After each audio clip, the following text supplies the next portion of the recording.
Vetranio, the 69th emperor of Rome, is a figure whose reign is often overshadowed by the more famous emperors of his time, but his story is nonetheless an intriguing episode in the history of the late Roman Empire.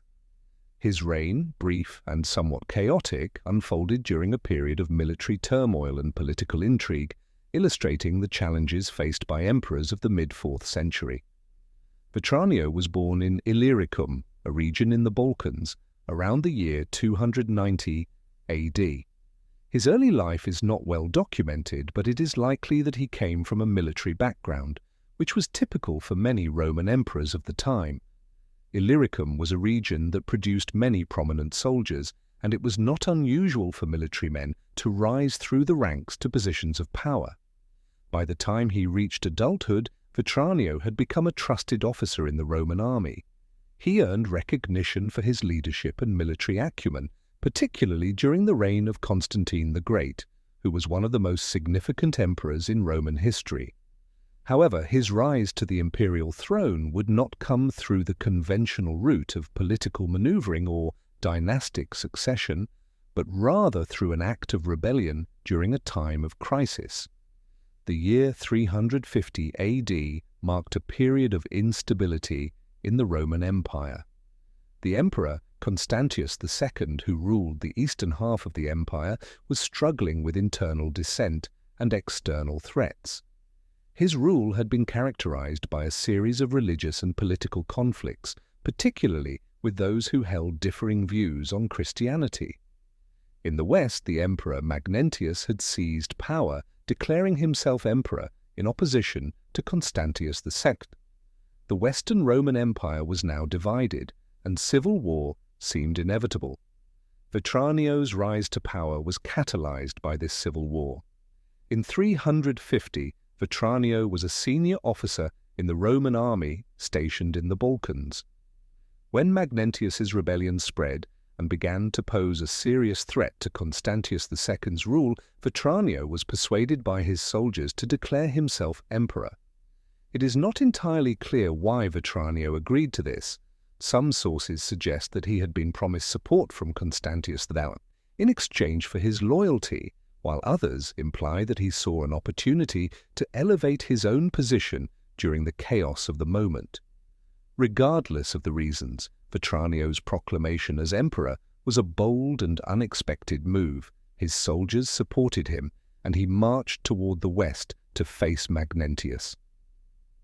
The situation was complicated, however, because Vetranio did not have a clear claim to the throne, and he knew that he would need the approval of Constantius II in order to solidify his position. Vetranio's brief reign is often marked by his relationship with Constantius II, who was a more powerful and established emperor.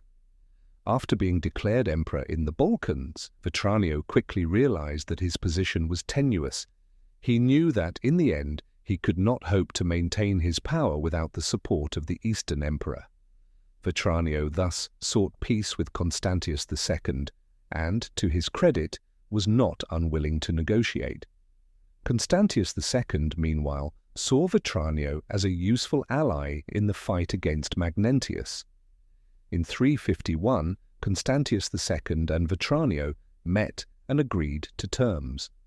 Vetranio, despite his earlier declaration, acknowledged Constantius as the legitimate emperor of the Roman Empire.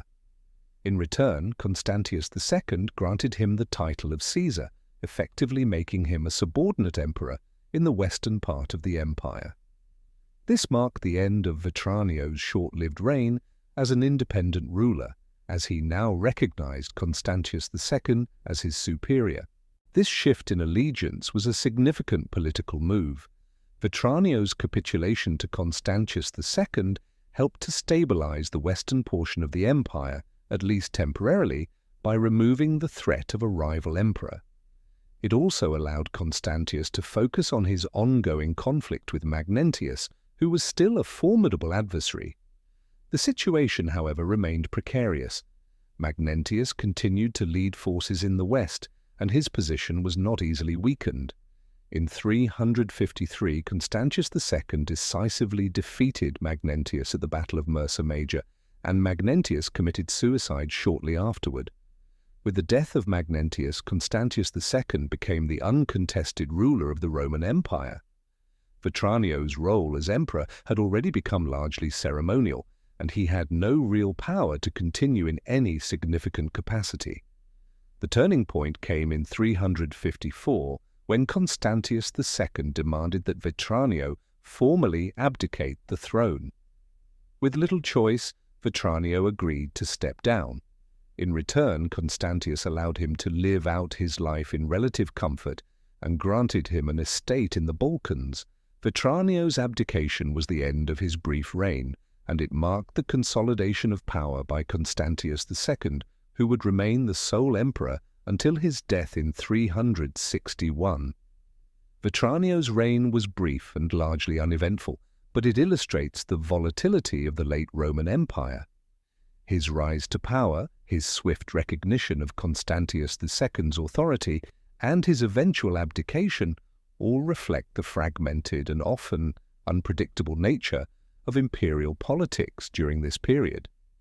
Vetranio's decision to accept Constantius II as his superior, rather than engaging in a protracted civil war, helped to avoid further bloodshed, and he remains an interesting example of the shifting allegiances and military politics that characterized the mid-4th century. After his abdication, Vetranio disappears from historical records, and it is unclear when or how he died. He was allowed to live out his years in relative obscurity, far removed from the imperial throne he had briefly occupied. Though his reign lasted only a few years, Vetranio is a reminder of the many lesser-known emperors who shaped the course of Roman history during times of crisis. While his reign did not leave a lasting legacy in the way that those of Constantine or Julian did, it serves as a reflection of the precariousness of imperial power during the tumultuous years of the later Roman Empire.